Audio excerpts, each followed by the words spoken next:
রোববারের আলসে দুপুরে হঠাৎ যদি একাকিত্ব এসে গ্রাস করে, সেটাকে দূরে রাখার এক এবং অব্যর্থ ওষুধ 91.9 ফ্রেন্ডস এফএমের এই বিশেষ নিবেদন Sunday romance.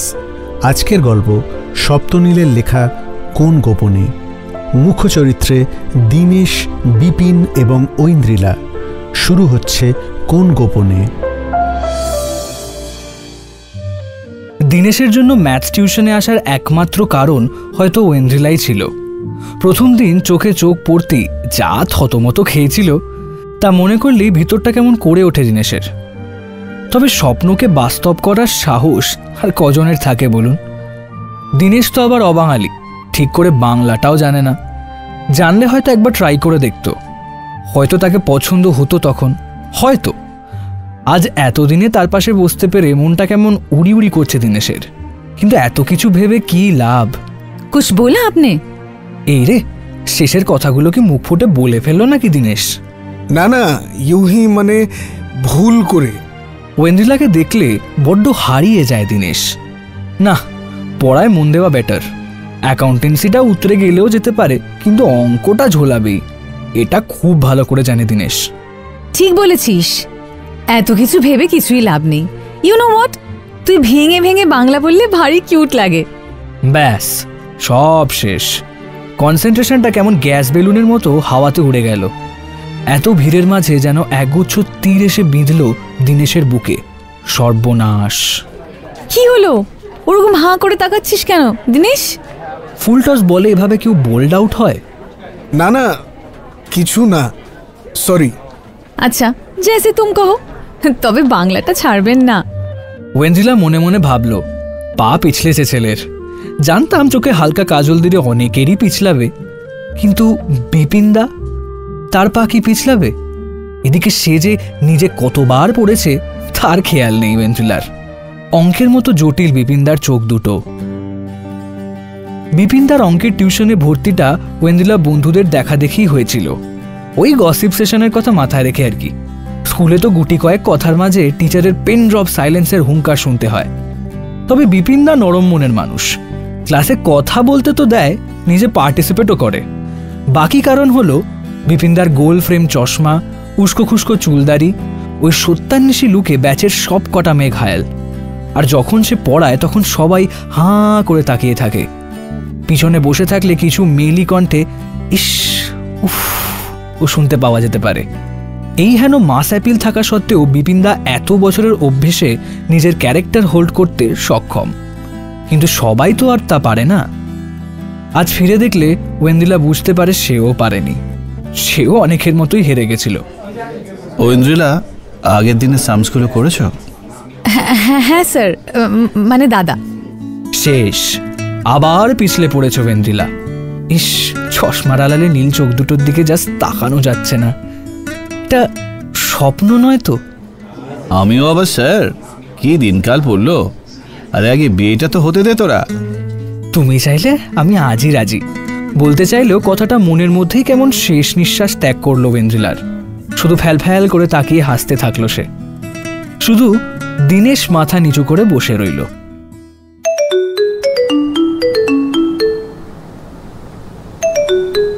Hello Aindrila. Hello. Hello, কে? বিপিনদা বলছি, ম্যাথস টিউটর তোমার। ও হ্যাঁ, বলো। ইস, গলাটা চিনতে পারিনি একদম, সরি। না না, সেসব ঠিক আছে, কিন্তু তোমার খবর কি? পরশু তো এক্সাম, তুমি পরপর ক্লাস ডুব দিলে যে। পরশু থেকে খুব জ্বর গো, উঠতে পারছি না। তোমাকে বলতাম, কিন্তু বলে কি হবে? এক্সামে কি লিখবো কিছু জানি না দাদা। তুমি মিথ্যে বলে ক্লাস কামাই করার মেয়ে নাও জানি, কি মুশকিল। তোমার বাড়ি কোথায় জানো? গড়িয়া। কেন বলো তো? আচ্ছা, কাছে কাকিমা আছে? আছে। তাহলে কাকিমাকে একবার ফোনটা দাও তো। আচ্ছা দাঁড়াও। মা।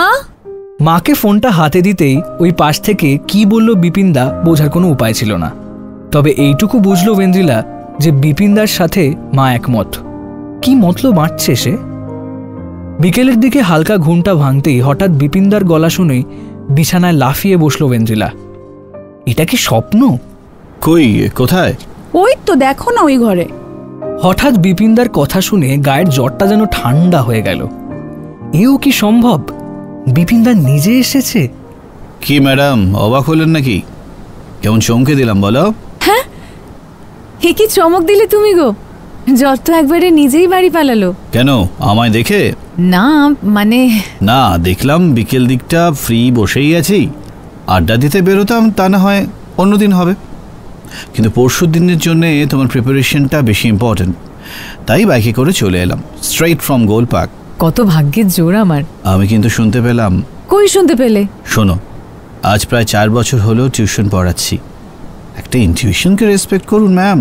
সব অঙ্ক তো ইনটিউশনের জোরেই বার করছি। বড্ড পেকেছ। দেখি খাতা খোলো। এবার এক্সামে ফেল করলে কিন্তু আমি আর টিউশন করাবো না। পরের বছর দিল্লি চলে যাচ্ছি, ওখান থেকেই ডক্টরেট। সে কি? খবরটা বিঁধল ওয়েন্দ্রিলার মনে। যা কিছু সুন্দর কেন ফুরিয়ে যায় এত তাড়াতাড়ি? দুজনে দুপ্রান্তে কফি মাগ হাতে নিয়ে লাস্ট মিনিট প্রিপারেশনে নিমজ্জিত হলো। কিন্তু জীবনের পরীক্ষায় প্রিপারেশন যতই ভালো হোক না কেন, কোয়েশ্চেন আউট অফ সিলেবাসই আসে। দেখ, এই অঙ্কগুলো তুই আরামসে পারবি, এতটা প্রেশার নেওয়ার কোনো কারণ নেই। শুধু ট্রিগোনোমেট্রিটা একটু ঝালিয়ে নিস, ওটা কিন্তু এখনো রপ্ত হয়নি। ঠিক আছে দাদা, করে নেব। আর কিছু বলবি? আজ কেমন আলাদা দেখাচ্ছে তোকে? না দাদা, সেরকম কিছু না, ওই জ্বরের জন্য একটু। এই আলাদা জ্বরের আলাদা নয়। আচ্ছা, কিছু অসুবিধা হলে আমি বলতে পারিস, জানিসই তো কতটা ফ্র্যাঙ্ক। আসার সময় তো ঠিকই ছিলিস। তুমি সত্যি সত্যিই চলে যাবে? যেতে তো হবেই রে, তবে আমি তো ফেসবুকে থাকবোই, সেখানে কথা হবে। কোন তুমি যেন কত অনলাইন আসো, মাসে একবার করে এসে একটা করে কবিতা শেয়ার করে যাও। ওগুলো কবিতা না, শায়েরি। একই হলো। তবে কার জন্য লেখো? যাকে কোনোদিন পাবো না। আচ্ছা ছাড়, এখন এক্সামে মন দে। শরীর ঠিক করে এক্সামটা শেষ কর, তারপরে একদিন শায়েরি নিয়ে বসা যাবে। ইস, সে কি সবটা বুঝে গেল? ওয়েন্দ্রিলাকে কি এতটাই আলাদা লাগছিল? সব অঙ্ক ঘেটে যাচ্ছে, সব। পরীক্ষার দিন সকালে সবাই যখন বিপিনদার ভিজিটের কথাটা ওয়েন্দ্রিলার মুখ থেকে শুনল, তখন তার বন্ধুদের মাঝে একটা হই হই রই রই পড়ল। বিপিনদা তো এর আগে কারোর বাড়ি এইভাবে যায়নি, হোম টিউশন কোনো দিন করেনি, তারপর আবার এভাবে স্পেশাল ট্রিটমেন্ট। আসলে বয়ঃসন্ধির নবকালে শৈশবের ইউটোপিয়ান ভিশন ঠিক করে ঘোচে না। আমরা বুঝে উঠতে পারি না ঠিক কোন মুহূর্তগুলো গোপন রাখা উচিত আর কোনগুলো বন্ধুদের বলা উচিত। জীবনে যা কিছু মধুর, সবটুকু সবার সাথে ভাগ করে নেওয়াকেই আমরা প্রাপ্য মনে করি, কিন্তু যা ভাবি তা কি হয়? যেভাবে শান্ত জলে পাথর ফেললে ঢেউ ওঠে, ঠিক সেইভাবেই ওয়েন্দ্রিলার ছোট কথাটা গোটা স্কুলে বড় হয়ে ছড়ালো। সবাই নিজের মতো করে অল্প অল্প গল্প বানিয়ে পাশের জনের কান ভরল। শেষে বিপিনদার কানে যেটা পৌঁছালো সেটা তার ভাবনারও অতীত। হ্যালো। হ্যালো দাদা। তোমাকে অন্তত সবার থেকে আলাদা ভেবেছিলাম। কি বলছো? কিছু বুঝতে পারছি না। গোটা স্কুলের ছেলে মেয়ে তো আমাকে এখন ফোন করে বলছে যে আমি তোমার বাড়িতে এসে তোমার সাথে কত কি করেছি, আর তার vivid description. What nonsense is this? Oindrila, do have any idea এটার কি কনসিকুয়েন্সেস হতে পারে? এসব তো আমি কিছুই বলিনি দাদা। কোথাও একটা বুঝতে ভুল হচ্ছে তোমার। এসব কি করে বলবো? শোনো, গত 3 বছর ধরে পড়াচ্ছি, এর আগে কোনোদিন এত বাজে রুমার শুনিনি নিজের ব্যাপারে। And who cares? তুমি বলনি? তুমি না বললে লোকে নিজে নিজে জানবে কি করে যে আমি তোমার বাড়িতে ছিলাম? শোনো, তোমাকে নেক্সট মান্থ থেকে কন্টিনিউ করতে হবে না আমার কাছে। ক্ষমা করে দাও। You just broke my heart Oindrila. এটা আশা করিনি। মাথার মধ্যে বিপিনদার বলা শেষ কয়েকটা কথা বারবার বাজছিল। ওয়েন্দ্রিলা ফোনটা রেখেই মাটিতে লুটিয়ে পড়ল। তারপর চোখ খুলেই দেখল সামনে ডাক্তারবাবু বসে। তিনি মৃদু স্বরে বললেন, প্রেশার নর্মাল, একটা মাইল্ড প্যানিক অ্যাটাক ছিল, হার্টবিটটা একটু কম থাকলে ভালো হতো, বিশ্রাম নাও, ঠিক হয়ে যাবে।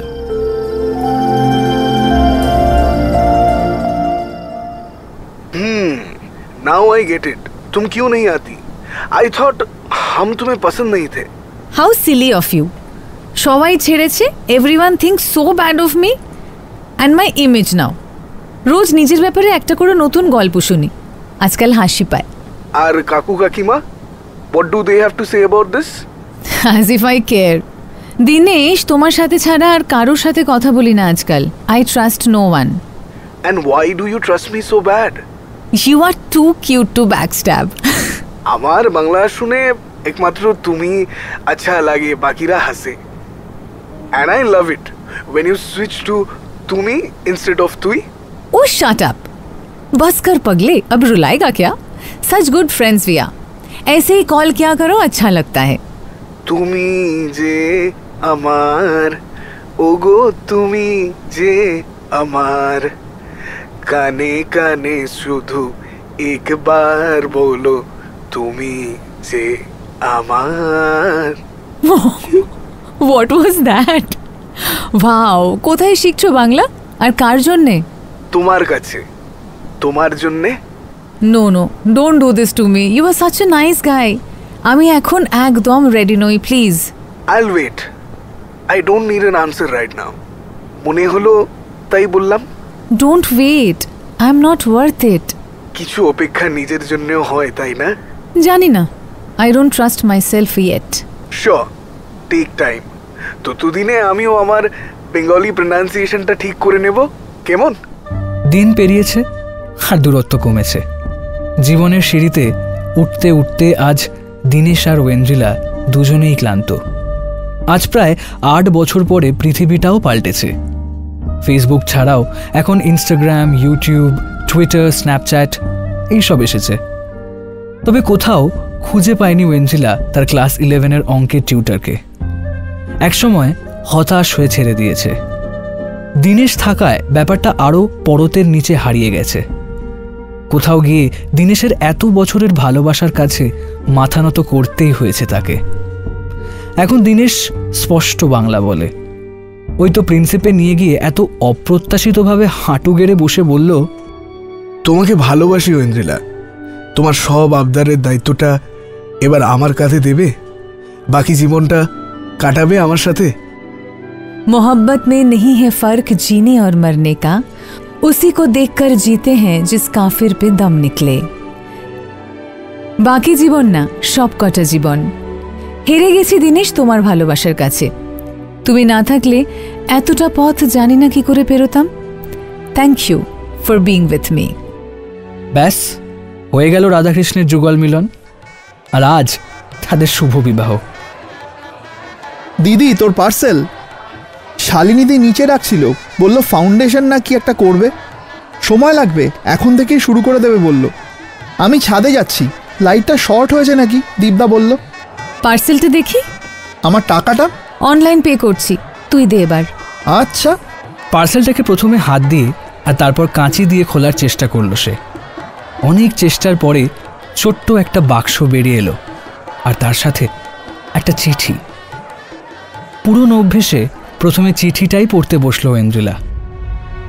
প্রিয় ইন্দ্রিলা, আশা করি ভালো আছো। এই অধমকে নিশ্চয়ই মনে আছে, ভুলে যেতেও পারো। ভুলে গেলে না হয় ভুল ঠিকানা ভেবে ফেলে দিও চিঠিটা। আজ এতদিন পর কেন কিভাবে যোগাযোগ করার ইচ্ছে হলো জিজ্ঞেস করো না। আমার ইচ্ছেকে তুমি চেনো। এহেন খামখেয়ালি জীবনে আমি আজও আমার মতো কাউকে খুঁজতে অক্ষম। ভালোবাসার এই খেলায় আমি আজও একা। সেদিন তোমাকে ওইভাবে বকাঝকা দেওয়ার জন্যে আমি ক্ষমা প্রার্থী। তবে সেদিন আমার রাগের কারণটা আলাদা ছিল, জানো। রাগটা আমার নিজের উপরেই ছিল। আমি তো কোনোদিন তোমাকে কোনো রকম ইঙ্গিত দিইনি, কিন্তু তুমি কি করে বুঝলে আমার মনের কথা? ইন্দ্রিলা, জানি না বিশ্বাস করবে কিনা, তুমি প্রথম দিন যেদিন এসেছিলে সেদিন থেকেই আমার মনে একটা অন্য জায়গা ছিল তোমার জন্য। অদ্ভুত একটা মোহ ছিল, কিন্তু তোমার তখন এমনই বয়স, এগোতে সাহস হয়নি। কিন্তু ভালোবাসা এমনই নেশা, বিশ্বাস করো, ফেসবুকের প্রত্যেকটা শায়েরি তোমার জন্যে। সেদিন আমি হারিয়ে গিয়েছিলাম। দিল্লি এসে সব অ্যাকাউন্ট বন্ধ করলাম। আমার পিএইচডি শেষ হয়েছে এই 1 বছর। নিজেকে ব্যস্ত রাখি। প্রেমে পড়িনি বলে মিথ্যে কথা বলবো না, অনেকবার পড়েছি, তবে কোনোটাই ঠিক খাটেনি। সবার খাটে না। শুনলাম দিনেশের সাথে বিয়ে করছো। কনগ্রাচুলেশনস। দাদার আশীর্বাদ নিও। একটা ছোট্ট রিং পাঠিয়েছি, দেখো পছন্দ হলে, না হলে আলমারির কোনো একটা কোণে রেখে দিও। ইনস্টাগ্রাম দেখছিলাম তোমার, তুমিও গালিব আর ফায়েজের পোকা হয়েছো দেখছি। আচ্ছা, আমার তরফ থেকে এই একটা ছোট্ট শায়রি রইল, নিজে লিখিনি আর লেখা আসে না। फैज साहब राग करबेन आशा करी। वो लोग बहुत खुशकिस्मत थे जो इश्क को काम समझते थे या काम से आशिकी करते थे। हम जीते जी मशरूफ रहे, कुछ इश्क किया कुछ काम किया। काम इश्क के आदे आता रहा और इश्क से काम उलझता रहा। फिर आखिर तंग आकर हमने दोनों को अधूरा छोड़ दिया। ভালো থাকবে, ইতি তোমার বিপিনদা।